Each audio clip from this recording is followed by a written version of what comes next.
Hello everyone, I am Bhanu sir. बेटा आज के वीडियो में अपन स्टार्ट क्या कर रहे हैं, अपने हाइट एंड डिस्टेंस के क्वेश्चंस, यानी कि एप्लीकेशन ऑफ ट्रिग्नोमेट्री।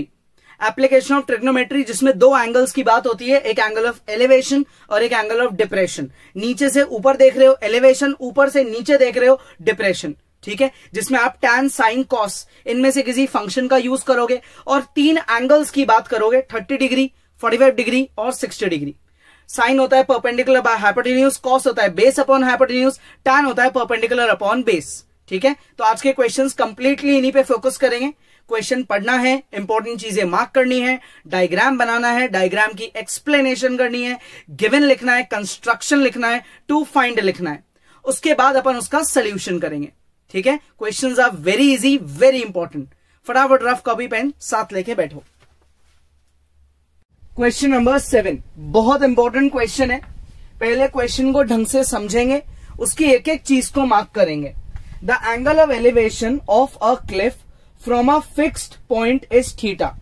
एक क्लिफ है, उसके एंगल ऑफ एलिवेशन की बात हो रही है और एंगल ऑफ एलिवेशन मुझे दे रखा है थीटा। यानी कि सामने एक पहाड़ है, हम ग्राउंड पे खड़े हैं और हमने पहाड़ को देखा, एंगल बना थीटा। आफ्टर गोइंग अप हम जा रहे हैं ऊपर, चढ़ाई चढ़ रहे हैं। अब ऑब्वियसली यार कोई भी पहाड़ सीधा तो नहीं होता, ऐसे धीरे धीरे धीरे फिर एक साथ चढ़ाई बढ़ती है। तो हम धीरे धीरे चढ़ाई चढ़ना चालू कर रहे हैं। कितनी डिस्टेंस हमने कवर करी, के मीटर डिस्टेंस कवर करने के बाद हमने दोबारा अच्छा अब ये के मीटर कितने एंगल पे चले अपन, ये भी दे रखा है।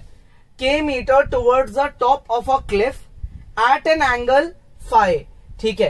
कितने एंगल पे हमने चढ़ाई करी, 5 एंगल पे।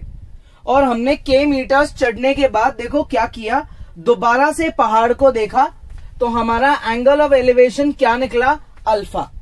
जब हम ग्राउंड पे थे तो एंगल था एलिवेशन का थीटा, थोड़ी देर बाद एंगल ऑफ एलिवेशन हो गया अल्फा। शो करना है क्या, height of Cliff. Height of Cliff मुझे प्रूव करनी है क्वेश्चन में। तो मैं ये मान लेता हूं कि सबसे पहले तो ये आपका ग्राउंड लेवल है, ये अपना क्या है, ग्राउंड लेवल है, ठीक है। और इस ग्राउंड लेवल से ये अपना एक पहाड़ खड़ा है, ठीक है। ये हमारा क्लिफ है, क्लियर। ये इसका हाईएस्ट पॉइंट है, हाईएस्ट पॉइंट को बोलते हैं समिट। ये इसका हाईएस्ट पॉइंट है, ठीक है। ये ग्राउंड पे एक पॉइंट है। अब हमने क्या करा, अब हमने ग्राउंड से सीधा पहाड़ को टॉप पॉइंट को देखा, पहाड़ के टॉप पॉइंट को देखा और वो टॉप पॉइंट का जो एंगल है वो कितना निकला, वो एंगल निकला थीटा। वो एंगल क्या निकला, थीटा, ठीक है। अब हमने क्या करा, के मीटर्स ऊपर चढ़ना चालू करा, कितने एंगल पे, 5 एंगल पे। यानी कि अब हम के मीटर्स ऊपर चढ़ रहे हैं 5 एंगल पे, हम इतना सा आगे चढ़ गए, ठीक है। 5 एंगल तक चढ़ के मीटर्स कवर करा और हम आगे जाके रुक गए, 5 एंगल पे चढ़े, आगे जाके रुक गए। और यहां जब हम रुके तो हमने यहां से दोबारा पहाड़ को देखा। अब हमने दोबारा देखा इसको, तो दोबारा देखने पे अब जो हमारा एंगल है वो एंगल रह गया कितना, अल्फा। अब जो एंगल है वो एंगल कितना है, वो एंगल है अल्फा, ठीक है। ये एंगल अल्फा है, क्लियर। आगे इतनी बात समझ में। तो हमको क्या करना है, हमको क्वेश्चन में हाइट ऑफ क्लिफ को प्रूव करना है। तो ये तो पूरा क्वेश्चन पढ़ के अपन ने डायग्राम बना लिया। अब एक बार इसकी नेमिंग करते हैं। ए सबसे पहला पॉइंट है, बी उसके बाद वाला पॉइंट है, सी जो है वो क्लिफ का पॉइंट है, ठीक है। ये पॉइंट्स यहां तक है डी, ग्राउंड लेवल। ये पॉइंट मान लेते हैं ई और इस पॉइंट को मान लेते हैं एफ। ये नेमिंग हो गई। हमको सिर्फ और सिर्फ क्या गिवन है, मेजरमेंट वाइज ये के मीटर का मेजरमेंट गिवन है, ठीक है। ये के मीटर है, क्या है ये के मीटर है। ये बड़ा एंगल है थीटा, ये छोटा एंगल है फाई और ये एंगल है अल्फा। और हमको प्रूव करना है height of the tar, height of Cliff, यानी कि सी डी। हमको सी डी को प्रूव करना है। सी डी की वैल्यू ये है, ये हमको प्रूव करना है, ठीक है। तो एक काम करते हैं, अपन यहां पे इसको लेते हैं ए, इसको लेते हैं बी, इसे लेते हैं एक्स, ये भी हो जाएगा बी और ये हो जाएगा y। ये अपन ने वेरिएबल्स मान लिए। एक ही चीज आपको गिवन है, क्या? k। आपको क्या गिवन है? आपको सिर्फ और सिर्फ k गिवन है।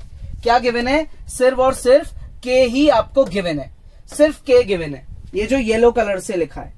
और साथ में ये एंगल्स भी गिवन है ना। और साथ में क्या क्या गिवन है? ये एंगल्स गिवन है। ये जितनी चीजें भी मैं येलो से कर रहा हूं, ये सारी चीजें क्वेश्चन में मुझको दे रखी है।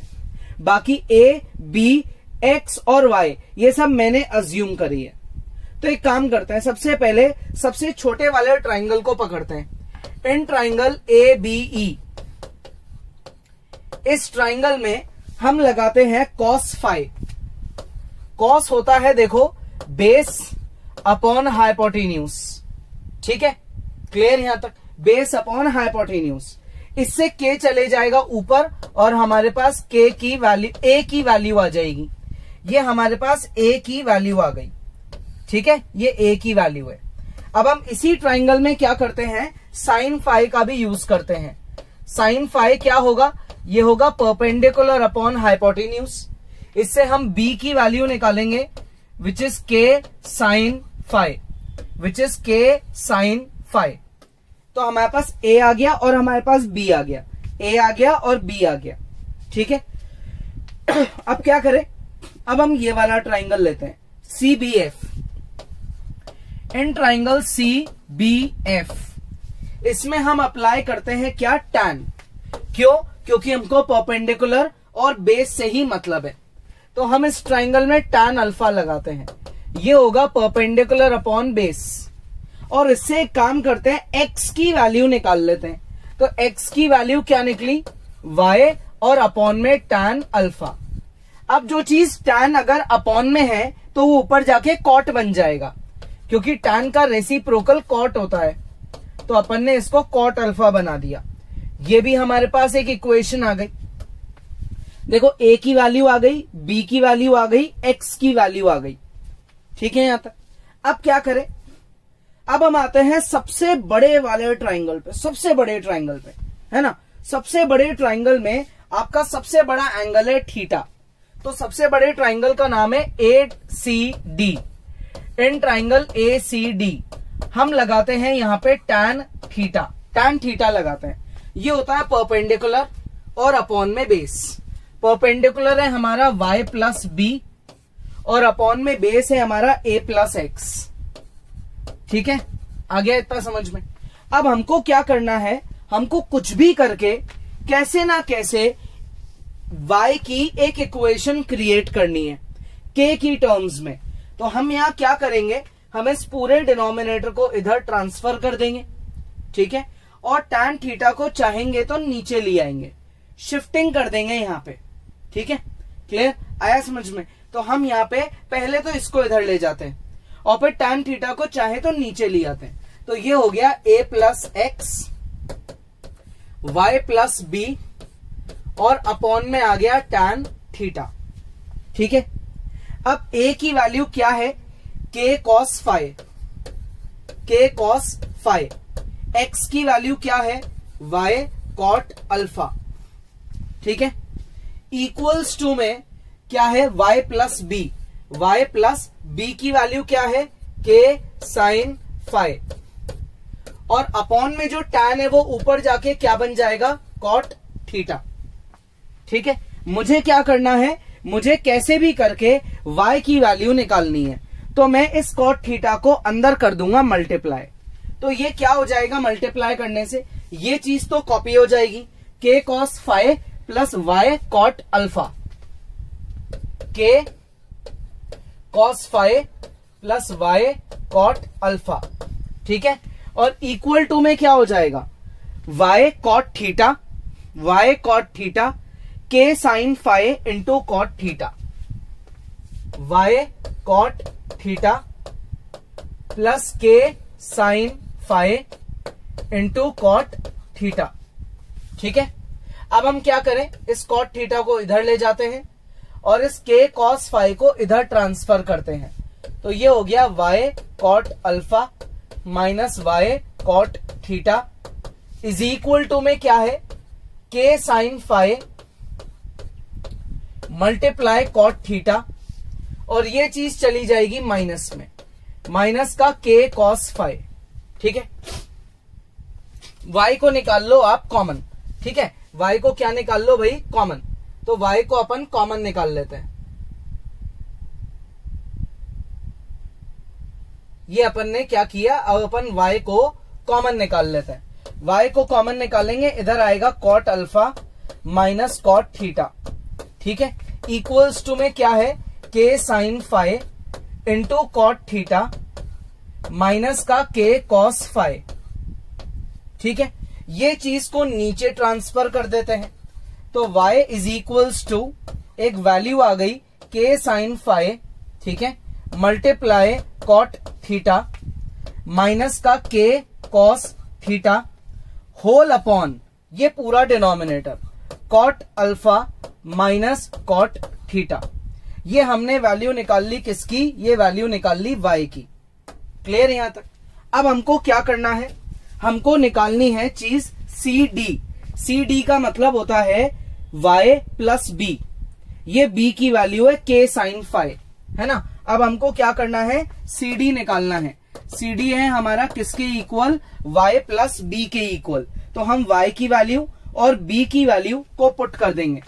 तो CD कितना हो जाएगा, पहले y की वैल्यू पुट करते हैं, k sine phi into cot theta minus k cos theta upon में cot alpha minus cot theta. ये तो हमारी किसकी वैल्यू है, y की, और b की वैल्यू क्या है, k साइन फाई। तो हम b की वैल्यू पुट कर देंगे k साइन फाई। ये चीज, ये जो डिनोमिनेटर है ये इधर जाके मल्टीप्लीकेशन में आ जाएगा। तो ये हो जाएगा CD is equals to k sine phi into cot theta minus का k cos थीटा। ठीक है, ये चीज न्यूमरेटर तो कॉपी हो गया, ये दोनों इधर जाके इससे मल्टीप्लाई होंगे। तो ये हो जाएगा k sine phi into cot alpha minus का k साइन फाई इंटू में कॉट थीटा। ठीक है, यहां तक होल अपॉन क्या होगा, ये डिनोमिनेटर कॉपी हो जाएगा, कॉट अल्फा माइनस का कॉट थीटा।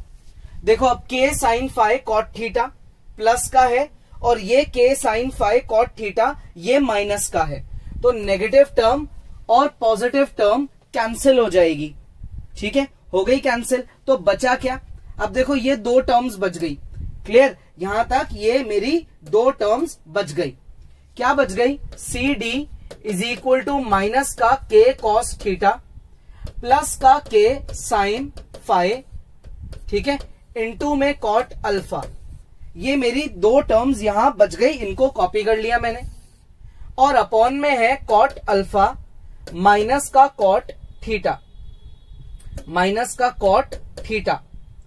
अब मैंने अगर आपको बोला कि इनमें से नेगेटिव साइन को कॉमन लेते हैं, इस नेगेटिव साइन को क्या करते हैं, कॉमन लेते हैं, तो ये पॉजिटिव साइन क्या बन जाएगा, ये बन जाएगा नेगेटिव। ये पॉजिटिव साइन क्या बन जाएगा, नेगेटिव। ये पॉजिटिव से क्या बन गया, नेगेटिव। अब हम एक काम करते हैं, इस नेगेटिव को नीचे अप्लाई कर देते हैं। दैट इज, मैं आपसे बोलना चाहता हूं, ऐसा करो कि इसमें से भी नेगेटिव साइन को कॉमन ले लो। तो कॉट थीटा आगे चले जाएगा, कॉट अल्फा अंदर पीछे आ जाएगा, या इस माइनस को इन पे अप्लाई कर दो। तो अप्लाई करोगे तो ये नेगेटिव नेगेटिव ये हो जाएगा पॉजिटिव और ये हो जाएगा नेगेटिव। तो CD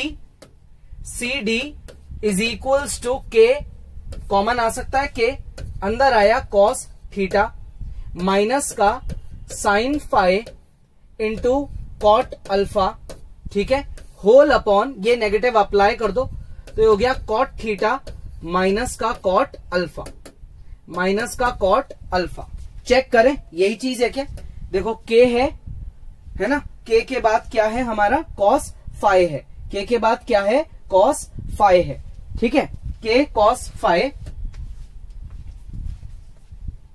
देखो सारी चीजें सही है, बस अपने को टू प्रूव में कॉस फाई करना था। अपने से एक मिस्टेक हो गई, यहां कॉस फाई था उसको अपन ने थीटा यूज कर लिया। तो हर जगह जहां आपने गलती से फाई को थीटा बना दिया उसको ठीक कर दो, है ना, यहां पे वापस फाई आ जाएगा। क्लियर, ये सब बिल्कुल सही है, y की वैल्यू भी सही है। यहाँ पे फिर से वही चीज, थीटा की जगह क्या लगाएंगे, फाई लगाएंगे, माइनस के कॉस फाई बचेगा। हर जगह यहाँ थीटा की जगह मुझे कॉस के साथ फाई करना है, तो ये कॉस फाई और ये कॉस फाई यहाँ कॉपी हो जाएगा। Everything is correct. बस अपन ने क्या करा है, अपन ने फाई को गलती से आगे नीचे थीटा कॉपी कर लिया। अब चेक करते हैं, के बाहर है, cos phi sine phi cot alpha, ये तो है numerator, cos phi sine phi cot alpha, cot theta minus cot alpha, cot theta minus cot alpha. Hence हमने हमारी हाइट ऑफ क्लिफ को प्रूफ कर दिया। आ गया समझ में। सबसे पहले छोटा वाला ट्राइंगल लिया, उसमें कॉस और साइन दोनों का यूज करा, ए और बी की वैल्यू निकाल ली। फिर हमने ऊपर वाला ट्राइंगल लिया, उसमें tan अल्फा का यूज करा और x यानी कि बेस की वैल्यू निकाल ली। बेस की क्यों निकाली, क्योंकि क्वेश्चन में हमको हाइट प्रूफ करनी है, इसलिए हम बेस की वैल्यू निकाल के उसको आगे जाके एलिमिनेट कर देंगे। अब हम सबसे बड़े वाले ट्राइंगल पे आए, उस पे हमने tan थीटा अप्लाई करा, a प्लस एक्स को इधर शिफ्ट करा, tan को नीचे शिफ्ट करा, tan नीचे जाएगा तो ऊपर जाके कॉट बन जाएगा। a की वैल्यू, x की वैल्यू और b की वैल्यू सबको पुट कर दिया। ये a की वैल्यू है, ये x की वैल्यू है, y कॉपी करा, ये b की वैल्यू है और ये tan ऊपर जाके क्या बन गया, कॉट बन गया। ठीक है, फिर हमने क्या करा भाई, कॉट को अंदर मल्टीप्लाई कर दिया, y की टर्म लेफ्ट में ले गए, k की टर्म को राइट में ले गए। पॉजिटिव टर्म हो गई नेगेटिव, पॉजिटिव टर्म हो गई नेगेटिव, y को निकाल लेंगे कॉमन, y को निकाल लिया कॉमन। ठीक है, क्लियर यहां तक। कॉमन आने के बाद जो ब्रैकेट आया उसको ले गए नीचे, यहां हमारे पास y की वैल्यू आ गई। अब हमको पूरी हाइट निकालनी है which is y plus b, तो आप y की वैल्यू और b की वैल्यू दोनों को पुट करोगे और उनको ऐड करोगे, तो ये चीज जो डिनोमिनेटर है इसके साथ हमने क्या लिया, LCM, k sine phi cot alpha. देखो k sine phi cot alpha, k sine phi cot theta, k sine phi cot theta. ये पॉजिटिव है, ये नेगेटिव है, पूरी टर्म कट गई, ऑपोजिट साइन। बाकी की दो टर्म्स को कॉपी किया, इनमें से नेगेटिव साइन को कॉमन ले लिया और नेगेटिव साइन को इस डिनोमिनेटर में शिफ्ट करके इनको उल्टा लिख दिया। ठीक है, ये है हमारी क्या, हाइट ऑफ क्लिफ।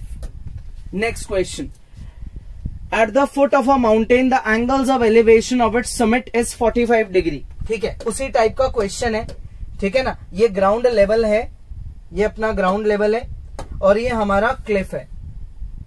जब हमने बिल्कुल फुट से यानी कि ग्राउंड से क्लिफ के टॉप को देखा तो एंगल ऑफ एलिवेशन बना कितना, 45 डिग्री। आफ्टर असेंडिंग यानी कि ऊपर चढ़ रहे हो 1000 मीटर, ठीक है, 1000 मीटर आप ऊपर चढ़ रहे हो towards the mountain up a slope of 30 degree, यानी कि बिल्कुल पुराने क्वेश्चन की तरह है, बस इस बार आपको सारी वैल्यूज गिवन है। ये सारा न्यूमेरिकल बेस्ड क्वेश्चन हो गया वेरिएबल्स की जगह। अब आपने यहां से क्या करा, यहां से दोबारा क्लिफ को देखा तो अब जो एंगल बना वो है 60 डिग्री।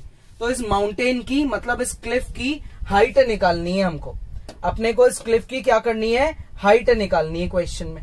ठीक है, सारी चीजें मार्क कर लेते हैं। सबसे पहला वाला जो एंगल है वो है 45, जिस एंगल पे हम ऊपर चढ़े वो एंगल है 30 डिग्री। कितने मीटर हम ऊपर चढ़े, 1000 मीटर। दोबारा जब हमने देखा तो एंगल कितना आया, ये एंगल आया 60 डिग्री। ठीक है, वही सारी चीजें मान लेते हैं, ये A, ये B, ये भी B हो गया, ये X और ये Y, सब कुछ सेम है। हमको पूरी हाइट निकालनी है, नेमिंग भी वैसे ही कर लेते हैं, है ना। A, इस पॉइंट को लेते हैं B, ये हो गया C, ये हो गया D, ये हो गया E और ये हो गया है F। ये पूरी नेमिंग हो गई। अब आपका ये क्वेश्चन न्यूमेरिकल बेस्ड है। आप सबसे पहले क्या करो, एक बार ढंग से सुन लो मेरे से, फिर वीडियो पॉज करके खुद से ट्राई करो। छोटे वाले ट्राइंगल में कॉस और साइन दोनों का यूज करो, ए और बी की वैल्यू निकालो। इस ऊपर वाले ट्राइंगल में tan का यूज करो, x की वैल्यू निकालो y की टर्म्स में, और फिर जाके सबसे बड़े वाले ट्राइंगल का यूज करना। ठीक है, पॉज कर लो और एक बार फिर इसको खुद से ट्राई करो। पॉज करो, ट्राई करो। ठीक है, छोटे वाले ट्राइंगल पे आते हैं। इन ट्राइंगल ABE, इस ट्राइंगल में हम सबसे पहले लगाते हैं cos 30। cos 30 is equals to base upon hypotenuse. cos 30 होता है √3/2। √3/2 is equals to base upon hypotenuse. A is equals to 500√3 metre. ये हमारी ए की वैल्यू आ गई। अब हम इसी ट्राइंगल में sin 30 अप्लाई करते हैं। sin 30 is equals to perpendicular upon hypotenuse. sin 30 होता है 1/2 is equals to b upon 1000। तो b की वैल्यू हो गई कितनी? 500। a की वैल्यू आ गई, b की वैल्यू आ गई। ठीक है, अब हम इस ऊपर वाले ट्राइंगल पे आते हैं, BCF। इन ट्राइंगल BCF हम यहां लगाते हैं tan 60। tan 60 क्या होता है? Perpendicular upon base. tan 60 की वैल्यू होती है √3 is equals to y upon x। तो x की वैल्यू कितनी आ गई? ये आ गई y अपॉन √3। ये x की वैल्यू आ गई। इंटरचेंज कर लिया अपन ने। ठीक है, अब हम सबसे बड़े वाले ट्राइंगल का यूज करते हैं और उसमें एंगल लेंगे 45। ट्राइंगल ACD, उसमें हम tan यूज करेंगे परपेंडिकुलर अपॉन बेस। ठीक है, एंगल है देखो 45, ACD ट्राइंगल है। tan 45 क्या होगा? परपेंडिकुलर अपॉन बेस, बड़ा वाला perpendicular which is y plus b और अपॉन में बेस है हमारा a प्लस x। tan 45 होता है 1 which is equal to y plus b upon में a प्लस x। ये a प्लस x इधर चले जाएगा तो a plus x is equal to y plus b हो गया। अब हमारे पास किस किस की वैल्यू है? a की है, b की है और x की है। कर देते हैं पुट। a की जगह आएगा 500√3, x की जगह क्या आएगा? y अपॉन √3 इक्वल्स टू में y प्लस b की जगह क्या आएगा? 500। यहां लिखते हैं सबको मल्टीप्लाई बाय √3। दैट इज अपन इस डिनोमिनेटर को हटाना चाहते हैं। जब आप 500√3 को √3 से मल्टीप्लाई करोगे तो √3 इंटू √3 क्या होता है? 3 प्लस ये क्या हो जाएगा? y। डिनोमिनेटर का √3 मल्टीप्लाई करने से कट जाएगा is equals to y √3 plus 500√3। ठीक है यहां तक। अब क्या करें? अब हम इसको इधर ट्रांसफर करते हैं और इसको इधर ट्रांसफर करते हैं। तो ये हो गया 1500 minus 500√3 is equals to y √3 minus का y। 500 को क्या कर लेते हैं? कॉमन निकाल लेते हैं। और एक काम करते हैं, √3 को भी कॉमन निकाल लेते हैं। ठीक है, ये एक एक करके करते हैं। चलो इजीली समझ आएगा। यहां से बचेगा 3 और यहां से बचेगा √3 इक्वल्स टू में y कॉमन निकालते हैं तो ये आएगा √3 माइनस 1। अब देखो आप √3 और कॉमन निकाल सकते हो ना, तो ये हो जाएगा 500। √3 और कॉमन निकाल रहे हैं। ठीक है, ढंग से देख लो इसको। नेक्स्ट पेज पे करेंगे। अब √3 को और कॉमन निकाल लेते हैं तो ये हो जाएगा 500√3 ब्रैकेट में √3 minus 1 is equal to y into √3 minus 1। ऐसा करने से दोनों ब्रैकेट सेम हो गए और कट गए। तो हेंस हमारे पास y की वैल्यू आ गई विच इज 500√3। अब जो आपका पूरा बड़ा क्लिफ है, जो पूरा माउंटेन है, वो है CD यानी कि y प्लस b। b की वैल्यू है 500 और ये रही y की वैल्यू। तो अब आपको पूरा CD निकालना है which is y plus b। तो y है कितना? 500√3 और b है कितना? 500। 500 को क्या करेंगे? कॉमन निकाल लेंगे तो कंप्लीट हाइट ये आ गई। ठीक है, पूरे माउंटेन की हाइट ये है। तो सेम पुराना वाला क्वेश्चन था वेरिएबल बेस्ड। ये वाला जो क्वेश्चन है ये है न्यूमेरिकल बेस्ड। न्यूमेरिकल बेस्ड थोड़े इजी होते हैं क्योंकि उनसे वैल्यूज आती रहती है। तो आगे वेरिएबल्स को बार बार यूज करना, उनको मैनिपुलेट करना, कॉमन निकालना, ये सारी प्रॉब्लम्स नहीं रहती। ये थोड़ा इजी हो जाता है। ठीक है, पॉज करो और ट्राई करो। Okay kids, this is the end of the video. आज के क्वेश्चंस यहीं खत्म होते हैं। कोई डाउट है आप वीडियो दोबारा देखो। वैसे बहुत बेसिक लेवल के क्वेश्चंस हैं, इसलिए इनको खुद से प्रैक्टिस जरूर करो। नेक्स्ट क्लास में आगे बढ़ेंगे।